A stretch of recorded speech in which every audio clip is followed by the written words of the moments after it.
Hay una frase de la soprano Jessie Norman que me da vueltas en la cabeza desde que empecé a preparar este análisis. Decía, encuentra un equilibrio entre lo que la gente necesita de ti y lo que necesitas para ti. Uf, es que resume a la perfección esa tensión constante con la que vivimos, ¿no? Esa lucha entre las obligaciones, el trabajo, la familia y, bueno, el tiempo y la energía que necesitamos para nosotros mismos para no implosionar. Totalmente. Es el gran dilema moderno, yo creo. Y lo curioso es que casi siempre intentamos resolverlo con herramientas externas. ¿Sí? Una nueva app de productividad, un horario más estricto, unas vacaciones. Y lo que proponen las fuentes que tenemos hoy sobre la mesa es un giro de 180 grados. Un cambio total de enfoque. Nos dicen, olvidaos de fuera, la respuesta está dentro. El equilibrio no se gestiona, se cultiva. Y ese cultivo, es un trabajo puramente interno. Exacto.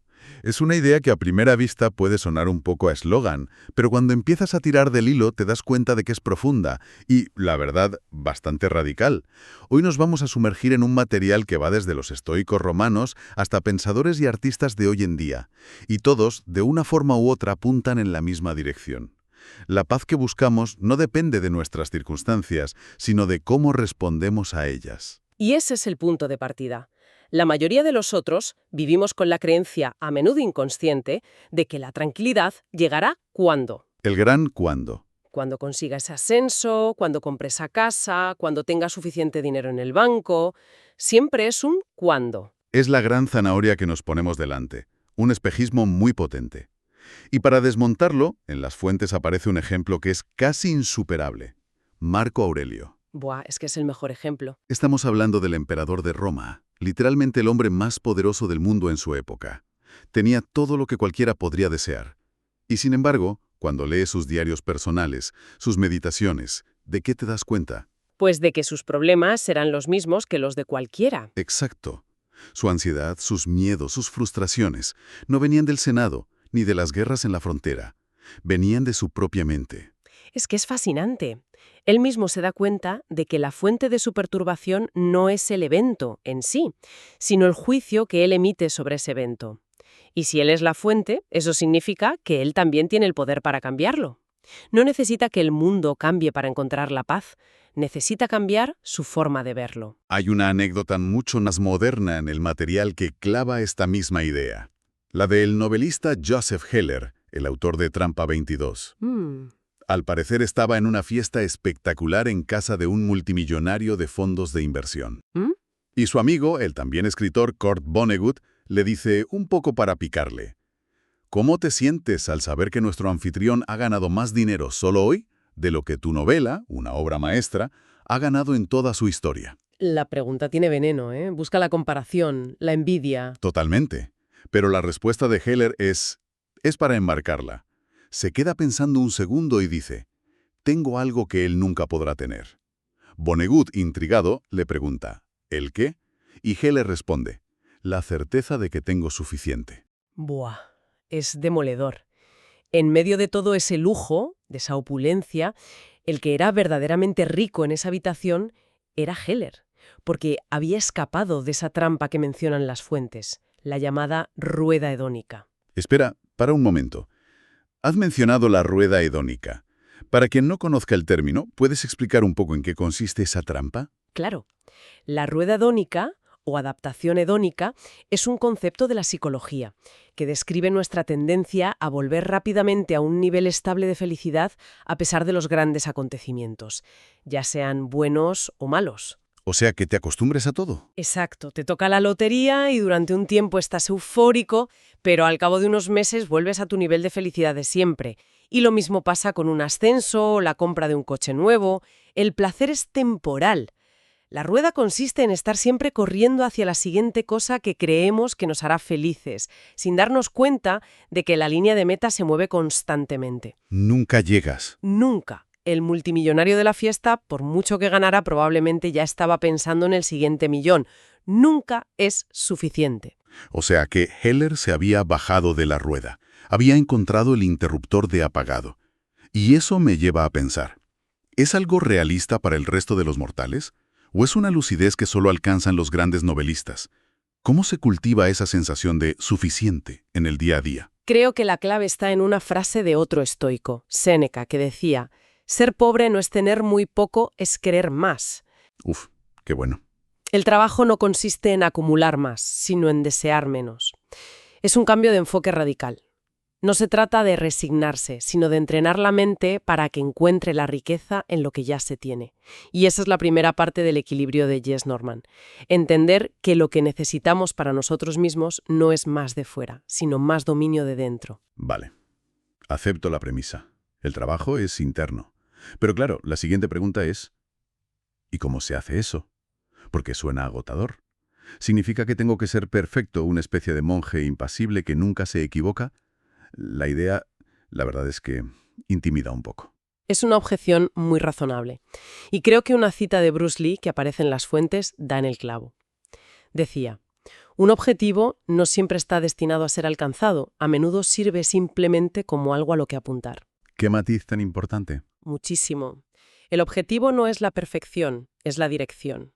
No se trata de llegar a un destino final de iluminación, sino de caminar cada día en la dirección correcta. Me gusta eso. El objetivo es la brújula, no el mapa con el tesoro marcado. Entonces, si no buscamos la perfección, ¿qué buscamos? Pues, curiosamente, las fuentes sugieren algo que va contra toda la cultura del alto rendimiento: poner el listón bajo. Poner el listón bajo suena antiintuitivo. Totalmente. Significa empezar el día asumiendo que no va a ser perfecto, que el niño se pondrá malo, que habrá un atasco, que tu jefe te pedirá algo a última hora. Y esto es crucial. No es pesimismo, es realismo estratégico. Liberarte de la expectativa de un día perfecto te quita una presión enorme y evita que te paralices o tires la toalla a la primera de cambio. Claro, es la diferencia entre el pensamiento de hoy tiene que salir todo perfecto, que se va al traste con el primer email inesperado, y el de hoy voy a intentar avanzar en esta dirección sabiendo que habrá baches. Pero aquí me surge una duda. Entiendo la idea de liberarse del perfeccionismo, pero ¿no hay un riesgo de caer en la autocomplacencia? ¿Dónde está la línea entre realismo y simplemente no esforzarse lo suficiente? Esa es la pregunta del millón. Y la respuesta está en la intención y la constancia. El escritor Ryan Holiday lo explica muy bien. Dice: la dedicación nos lleva a lugares. No hay triunfo sin esfuerzo. Poner el listón bajo no significa no esforzarse, significa entender que el esfuerzo se aplica en un entorno imperfecto. Holiday sugiere que enmarquemos cada momento de trabajo como una elección consciente. ¿Cómo? Cada vez que te sientas a hacer algo difícil, en lugar de quejarte, puedes decirte a ti mismo: estoy eligiendo negar la gratificación instantánea. Estoy haciendo una inversión en mí mismo en lugar de en mi ego. Es un diálogo interno muy potente. Mucho. Porque te convierte en protagonista. Y esa es la realidad poco glamurosa del dominio interno. No es una revelación mística en la cima de una montaña. Es el resultado de miles de pequeñas elecciones acumuladas. La decisión de leer en lugar de mirar Instagram, de dar un paseo en lugar de quedarte en el sofá, de respirar hondo antes de contestar mal. Día tras día, ahí es donde se libra la batalla. Vale, entiendo la idea de la práctica diaria e imperfecta. Pero el gran obstáculo, al menos para mí, y creo que para mucha gente, son esas pequeñas cosas que te sacan del camino. Los impulsos, las tentaciones, el trozo de tarta cuando estás a dieta, el botón de siguiente episodio a las 2 de la mañana. ¿Qué dicen las fuentes sobre cómo gestionar eso? El filósofo Epicteto tenía una técnica muy práctica y, la verdad, bastante brillante para esto. Proponía un ejercicio mental muy concreto. Ante una tentación, lo primero es no reaccionar. Crear una pequeña pausa. Parar un segundo. Eso es. Y en ese espacio, visualizar dos cosas. Primero, el placer fugaz que obtendrás si cedes. Y, justo después, con el mayor detalle posible, el sentimiento de arrepentimiento, de autodesprecio, la sensación de haberte fallado a ti mismo que vendrá después. O sea, proyectar la película hasta el final, no solo la primera escena. Exacto. Y después comparar esa secuencia completa con la sensación de satisfacción y orgullo que sentirás si resistes. Las fuentes lo comparan con una analogía moderna perfecta: el cheat day o día trampa en las dietas. Cualquiera que lo haya intentado sabe cómo funciona. La idea inicial es liberadora. Un día para comer lo que quieras. Sí. Y la realidad es que a menudo acabas sintiéndote fatal, física y mentalmente. Comes hasta que te duele el estómago y luego te sientes culpable durante 2 días. El arrepentimiento dura mucho más que el sabor del pastel, desde luego. Ser idealizado, sino con sus consecuencias reales. Y cuando haces eso repetidamente, algo empieza a cambiar. Ya no es una cuestión de pura fuerza de voluntad contra un deseo arrollador. Se convierte en una cuestión de sabiduría. Empiezas a darte cuenta de que, a largo plazo, ceder a la tentación es más doloroso que resistirla. El impulso pierde su poder, porque lo ves como realmente es, un mal negocio. Entonces el autocontrol deja de sentirse como una privación, como un castigo, y se convierte en una forma de autorrespeto. Casi como si la propia contención se convirtiera en una fuente de placer. Precisamente. Encuentras una satisfacción más profunda y duradera en mantenerte fiel a tus propios objetivos que en el placer efímero de la tentación.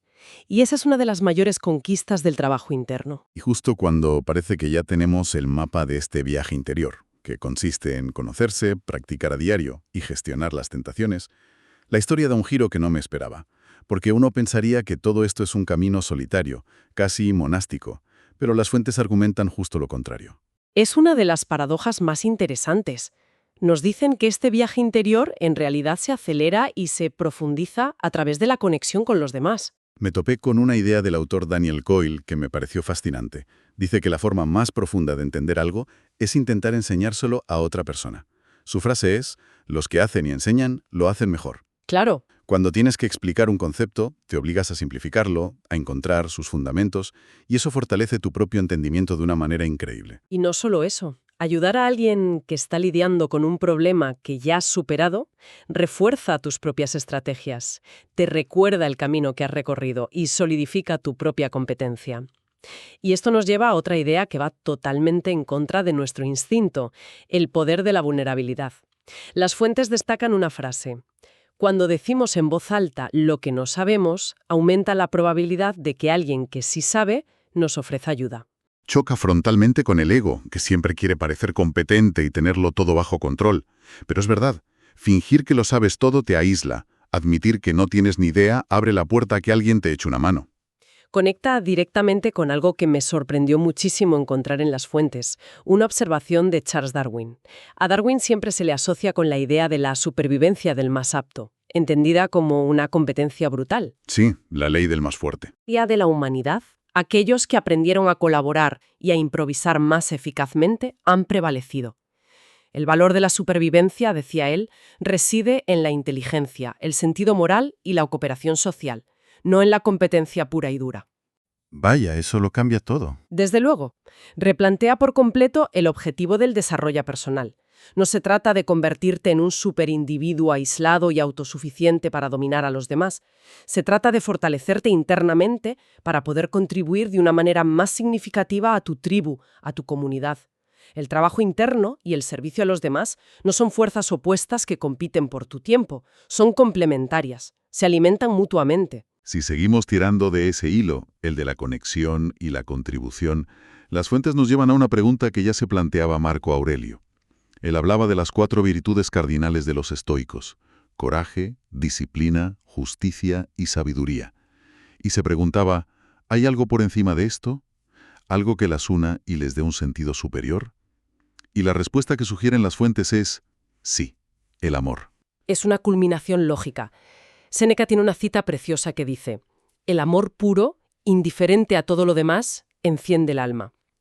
Cuando actúas desde la sabiduría o la disciplina, está muy bien, pero cuando actúas desde el amor, la acción se transforma.